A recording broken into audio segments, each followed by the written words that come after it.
Good morning everyone. Today we will discuss History Chapter 3rd, Ruling the Countryside.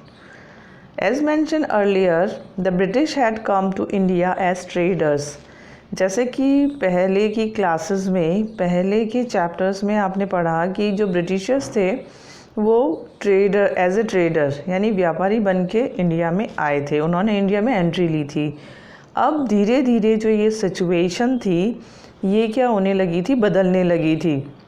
Gradually the situation started changing specially after the battle of Plassey and Buxar. As a trader उन्होंने India में enter किया और धीरे धीरे वो अपने तरह तरह की टैक्टिक्स जब यूज़ करने लगे तो इंडियन किंग्स उसके अगेंस्ट हो गए।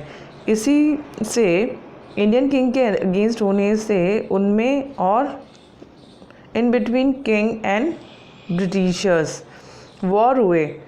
ये जो लड़ाइयाँ लड़ी गई उसमें जीत किसकी हुई? ब्रिटिश कंपनी की। The company captured some territories and also got the right to collect taxes. Company ने बहुत सारी, उन्होंने क्या किया, जो battle of Plassey and Buxar हुआ था उसमें बहुत सारी टेरिटरीज़ को अपने कंट्रोल में ले लिया और वहाँ से वो टैक्स कलेक्ट करने लगे। After the Battle of Buxar, the Mughal Emperor appointed East India Company, the Diwan of Bengal in August 1765. British company ने क्या किया, जो इंडियन थे वो उनके ऊपर ट्रस्ट नहीं करते थे, इसी वजह से उन्होंने मुग़ल एम्परर को दीवान ऑफ बंगाल अपॉइंट किया 1765 में। Company became the chief financial administration of the area under its control of the दीवान। उन्होंने क्या किया, जो फाइनेंशियल एडमिनिस्ट्रेशन यानी कि टोटल रेवेन्यू कलेक्शन का जो एरियाज़ थे वो दीवान के अंडर में दे दिए कि ये सारी टेरिटरीज से आपको टैक्स कलेक्ट करना है।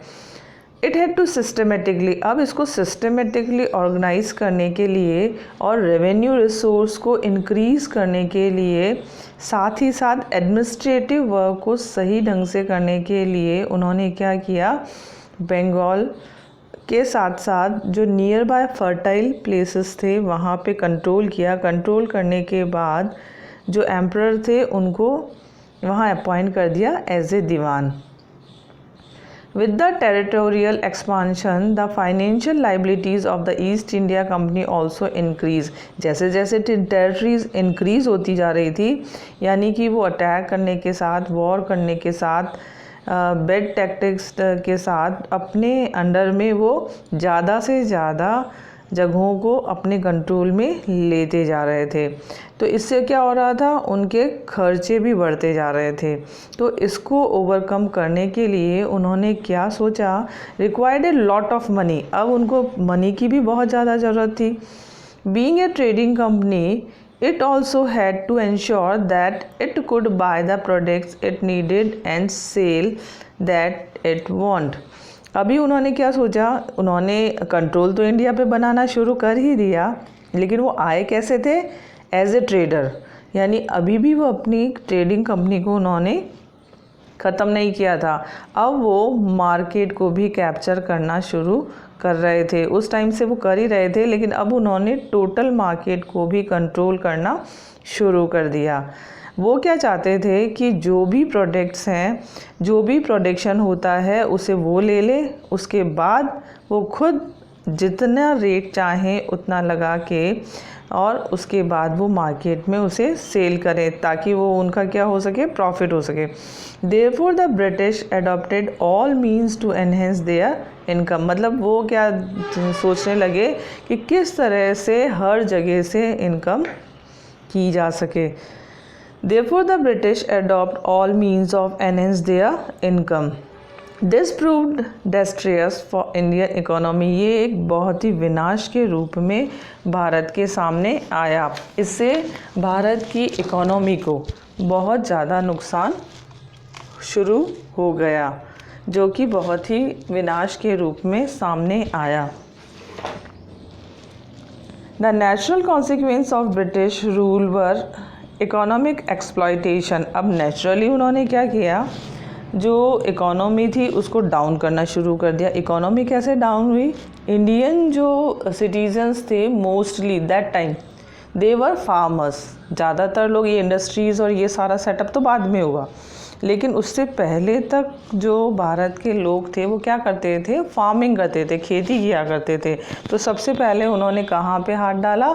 उन्होंने उन लैंड्स को अपने कंट्रोल में करना शुरू किया फॉर बैड टैक्टिक्स। उन्होंने क्या गलत तरीके अपनाए, लैंड को अपने कंट्रोल में लिया और इकोनॉमिक एक्सप्लॉयटेशन स्टार्ट कर दिया। रूइन ऑफ पीजेंट्री, किसानों की कलेक्शन ऑफ टैक्स के लेने के साथ ही वो उनकी स्थिति को उन्होंने ख़राब करना शुरू कर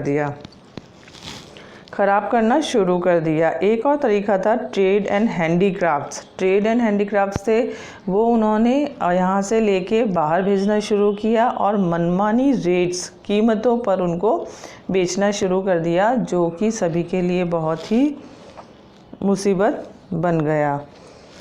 अभी हम यह देखेंगे कि कौन से ऐसे सिस्टम थे जिससे उन्होंने ये सारा कैप्चर करना स्टार्ट किया, यानी मार्केट भी, लैंड भी और टैक्स रेवेन्यू और कलेक्शन भी। System of land revenue collection, इसमें हम सबसे पहले पढ़ेंगे इजारदारी सिस्टम। इस सिस्टम को वॉरेन हेस्टिंग्स ने स्टार्ट किया। वॉरेन हेस्टिंग कौन थे? ब्रिटिश एडमिनिस्ट्रेटर थे, और इसको सिस्टम ऑफ ऑक्शन का नाम भी दिया गया। उन्होंने क्या नाम दिया? System of auction. क्यों? क्योंकि इसमें जो ज़मीनें होती थी, the land was given to the highest bidder, यानी जो बोलियाँ लगती है ना कि मैं इतना दूंगा, मैं आपको इतना दूंगा, तो उसमें जो हाईएस्ट बिडर जो होता था बोली लगाने वाला, उसी को वो लैंड हैंड ओवर कर दी जाती थी। In order to take the position of land, most bidder offered more than they could actually pay. तो उसमें उनको क्या बेनिफिट दिया जाता था कि जितना मतलब ज़मीन देने से पहले, पोजीशन देते समय उनको ये कहा जाता था कि आप इससे जितना फ़ायदा ले सके लें, यानी कि कलेक्टर वही होते थे, मनी कलेक्शन वो करते थे, तो वो ले लेते थे फार्मर्स से और फिर उनको पेमेंट किया करते थे। तो जो बीच का प्रॉफिट होता था वो लिया करते थे। दे हैड टेनेंट्स और small farmer to do it for them. अब वो जो लैंड ओनर्स होते थे या बिडर होते थे, वो खुद उस पर वर्क नहीं करते थे, फिर वो उसको टेनेंट्स यानी क्या होता है, या तो वो उसे किराए के लिए दे देते थे या फिर उस पर छोटे किसानों को वो दे दिया करते थे और वो ही उस पर काम करते थे। The condition of these farmer always remain miserable, तो because the bidder would extract the maximum revenue from them. तो अब जो छोटे किसान उन पे काम करते थे तो उनकी कंडीशन दयनीय, मिजरेबल यानी क्या होती है? ख़राब होना, दयनीय होना। उनकी जो दशा थी वो धीरे धीरे ख़राब होती जा रही थी, क्योंकि मेहनत तो वो करते थे, लेकिन जो उसका बेनिफिट होता था, प्रॉफिट होता था, या कई बार नहीं भी होता था, वो सारा कौन ले लेता था? बिडर्स लेते थे, और बिडर्स फिर आगे ब्रिटिशर्स को पे करते थे।